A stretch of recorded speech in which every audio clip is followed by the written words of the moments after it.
Oferecimento. Side Empreendimentos, desde 1959 acompanhando o desenvolvimento de Ribeirão. Pinguim Grill, Unimed Ribeirão Preto e Ribeirão Shopping. 30 anos, sempre muito mais. Olá, boa noite. Começamos mais um programa aberto para balanço. Nosso programa das noites de sexta e sábado às 22 horas e de vez em quando, né, Juliana? Às segundas-feiras também à noite, que a Juliana manda colocar e o programa vai ao ar. Hoje eu estou tendo a honra de receber aqui novamente, deixar isso claro, com a extrema gentileza, Dr. Pedro Palocci. Muito obrigado por ter novamente se disponibilizado, estar aqui conosco. Obrigado, Edmund. É um prazer estar aqui com você. Eu sempre vou aceitar os teus convites, não tem como recusar. Muito obrigado. E é um prazer estar aqui com você e com os teus ouvintes. Eu quero pedir desculpas, nós estaremos aqui dividindo com o promotor público Carlos César Barbosa, que teve um problema em família e lamentavelmente não pôde estar. A gente desde já deseja aí pronto restabelecimento para a mãe do promotor e vamos tocar o nosso programa e reagendar com o nosso promotor para uma próxima data. Pedro, eu me lembro que da outra vez que nós estivemos aqui, que não conseguimos ir para o ar, eu recebi uma pergunta de um telespectador, que eu não, naturalmente, aí eu já não vou me lembrar quem foi, perguntando da situação dos hospitais de Ribeirão Preto. Quer dizer, você é diretor-presidente do São Lucas, Ribeirânia, e a associação, que eu nunca me lembro o nome... Associação de Hospitais Privados. Associação dos Hospitais Privados. Dos Hospitais Privados. Aquela pessoa, na época, ela dizia, poxa, nós já tivemos hospitais de referência em Ribeirão Preto. Ele quis dizer que os hospitais tiveram uma queda de qualidade, de manutenção, para não falar em oferecimento de leitos. Como é que está esse espelho dessa posição dos hospitais hoje em Ribeirão Preto? Não, tem que separar duas coisas. O oferecimento de leitos é uma coisa. E tem leitos, somando todos os leitos disponíveis na cidade, tem leitos disponíveis sobrando. É diferente da situação de leitos privados. Leitos privados, seguramente, tem hospitais com demanda totalmente reprimida e tem hospitais com excesso de leitos privados. No SUS, seguramente, há uma dificuldade muito grande de leitos disponíveis. Dentro da cidade de Ribeirão Preto, na região, também não é diferente. Agora, para o sistema de saúde suplementar, há uma quantidade de leitos suficientes. O que acontece é que ele está concentrado em 2 ou 3 hospitais, a demanda maior, e outros têm uma demanda menor. Então, acaba sobrando vaga em alguns e faltando no outro. Com relação à qualidade, não houve mudança de qualidade significativa, muito pelo contrário, até melhorou a qualidade dos hospitais em geral. Quando você fala de hospitais privados, corpo clínico, tecnologia, isso é fato que houve uma melhora significativa durante esses anos, é uma melhora progressiva, significativa e que não tem como você contestar.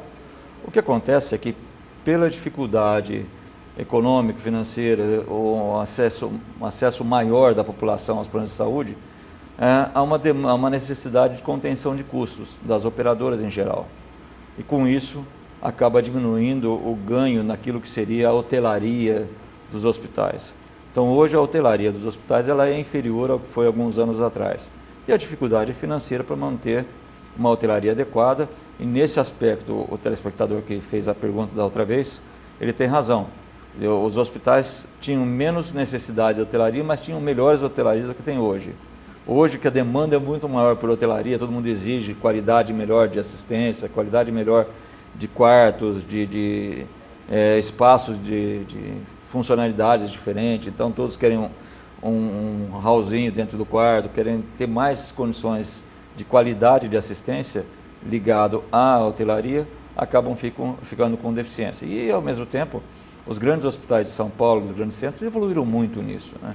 Hoje já não se fala mais como hospital como uma coisa de saúde, mas é um espaço de convivência. Então você vê hospitais muito bonitos, mas numa realidade que é difícil de se manter no interior. Então a Grande São Paulo, Rio de Janeiro, tem quantidade suficiente de pacientes para que mantenha uma hotelaria muito boa, não em todos os hospitais, naqueles que são maiores, mais de referência. E no interior isso já é mais difícil de conseguir. A gente sabe que tem hospitais com um nível de comprometimento em leitos para o SUS. Mas nem todos os hospitais são obrigados a atender o SUS? Não, a opção de atender SUS é uma necessidade do SUS de comprar serviço, porque ele não tem serviço próprio disponível em todas as cidades. Em Ribeirão não tem nenhum hospital do SUS, então compra serviço de hospitais privados. A Santa Casa, a Beneficência são hospitais privados, eles prestam serviço ao SUS, são filantrópicos, mas são privados. Então há uma negociação entre o sistema gestor do SUS, que no caso é municipal, e os prestadores de serviço, que são os hospitais que se dispõem a prestar serviço do SUS. No caso de Ribeirão Preto, tem o HC, que esse é um hospital de autarquia, né, não é diferente o conceito, e tem a Santa Casa, a Beneficência, o Santa Lídia, que prestam serviço ao SUS. É diferente, por exemplo, do hospital estadual, que é um hospital do Estado que presta serviço ao SUS. Então são conceitos diferentes. O SUS tem que comprar serviço em praticamente 70% dos lugares onde ele atua, né? No próprio HC. No próprio HC compra serviço. Chegando à clínica civil, que é um atendimento particular, né? Não, o SUS aí é um pouco diferente. Na clínica civil não atende SUS. O HC atende SUS. A clínica civil é uma parte separada do... É o que eu estava dizendo. Chegando à clínica civil... sim, tá, nesse aspecto sim. O atendimento do SUS é feito em grande escala no HC. Esse acordo, essa aquisição, fusão do Santa Lídia com a Prefeitura Municipal de Ribeirão Preto? Aparentemente é um bom projeto. Todo bom projeto depende de uma boa gestão e de uma boa negociação com a sociedade.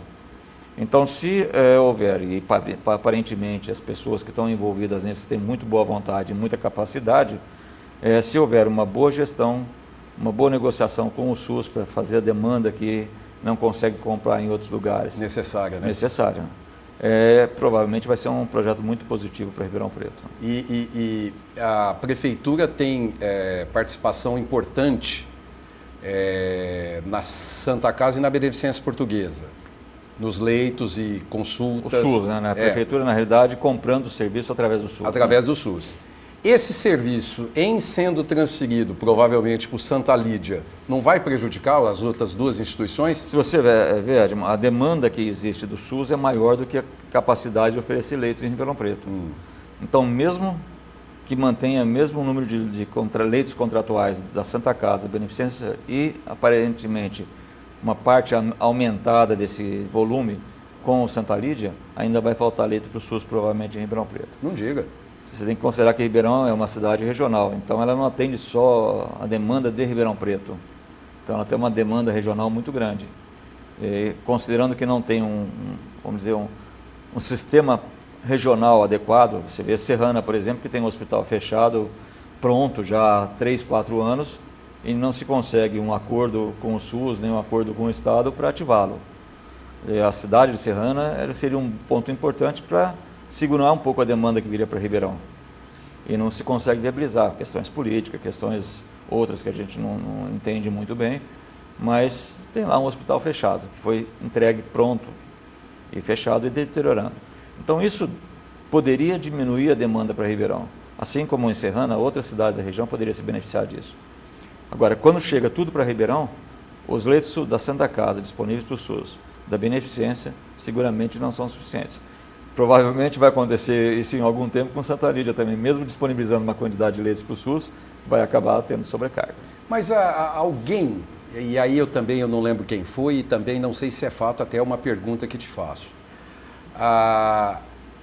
O Hospital das Clínicas, ele é um hospital concebido para atendimento à distância, quer dizer, a gente sabe que o HC recebe pacientes do Mato Grosso, Goiás, outros Tocantins, e me parece que não é o hospital, em primeiro lugar, ele deveria ter um atendimento primário, me parece, eu não tenho certeza, estou te perguntando, um atendimento primário para a cidade de Ribeirão Preto. Não tem essa característica, não. É um hospital escola, um hospital de pesquisa, então, teoricamente, a primeira demanda que existe é dentro de uma situação regional. E vem gente para o Hospital das Clínicas do Brasil inteiro. E eles são, prioritariamente, devem ser atendidos. Pela característica de ser um hospital de alta complexidade, um hospital de ensino, um hospital de pesquisa, tem que devolver para a população aquilo que mantém o hospital aberto, que é imposto pago pelo contribuinte, e seja ele em São Paulo, no país todo, que no caso do HC ele é uma autarquia estadual, né? Até porque o SUS é nacional, não é o SUS é local. nacional. Então, prioritariamente, ele não tem obrigação de atender SUS. Existe um contrato com o SUS do HC que mantém um número de vagas que eu não sei, o número de leitos, um número de atendimentos pré-estabelecido, e essa é a obrigação do HC, aquilo que é contratado. A maior parte do serviço do HC não vem através do SUS. Pelo menos não deveria vir. Eu não sei qual que é essa relação hoje, mas o maior orçamento do HC não é do SUS. Hoje é do governo do estado. Mas nós já tivemos, por várias vezes, situações ligadas à Santa Casa e à Beneficência Portuguesa, ou por má remuneração do SUS, ou por atraso de pagamento do SUS, ou até por ultrapassar aquilo que é contratado, mas de não negar o atendimento de emergência, o atendimento à população, ambas essas instituições passando por dificuldades, por problemas muito difíceis. Isso é fato, né? Isso não tem como contestar. E todos esses fatores, provavelmente, eles se sobrepõem e acabam piorando a situação. Não tem como a Santa Casa, a Beneficência, qualquer hospital, mesmo hospital que não atende o SUS, negar um atendimento. Então, se a cota do hospital é X atendimentos por mês, mas a demanda que aparecer lá de urgência for maior que essa, eles são obrigados a atender.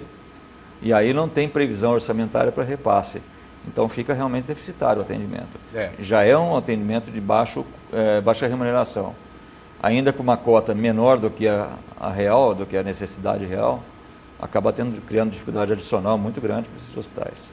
Pedro, vamos falar um pouco do São Lucas.